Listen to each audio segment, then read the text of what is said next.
જેવી રીતે હોસ્ટેલના કેમ્પસમાં જે મેસ છે ત્યાંથી અવારનવાર જીવજંતુઓ નીકળતા હોય છે વિદ્યાર્થીઓને ખાવામાં.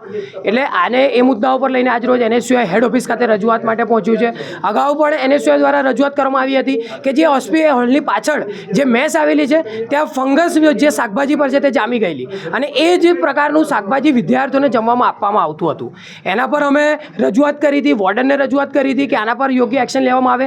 જે કોન્ટ્રાક્ટરો છે તે જે બ્લેકલિસ્ટ યુનિવર્સિટીએ કરેલા છે એ જ કોન્ટ્રાક્ટરો બીજાનું આધાર કાર્ડ મૂકીને પોતે કોન્ટ્રાક્ટ લઈને ચલાવતા હોય છે. એટલે આવા ઘણા મુદ્દાઓ છે જે વિદ્યાર્થીઓ સાથે સ્વાસ્થ્ય સાથે છેડા થઈ રહ્યા છે. અમારી માંગ એવી છે કે આ જે બ્લેકલિસ્ટ થયેલા કોન્ટ્રાક્ટરો છે તેમને તાત્કાલિક ધોરણે કાઢવામાં આવે. અને તેઓ દ્વારા પણ અમને લેખિતમાં આપવામાં જ આવતું હોય છે કે કયા પ્રકારની હાઇજીનની ધ્યાન રાખશે. તો એમાં જો એ લોકોએ શરત ભંગ કર્યો હશે અથવા તો જે ફૂડની ક્વોલિટીમાં કોમ્પ્રોમાઇઝ કર્યો હશે તો અમે ચોક્કસ એ અંગે એમની સાથે વાત કરી અને નિયમ અનુસારની કાર્યવાહી કરીશું.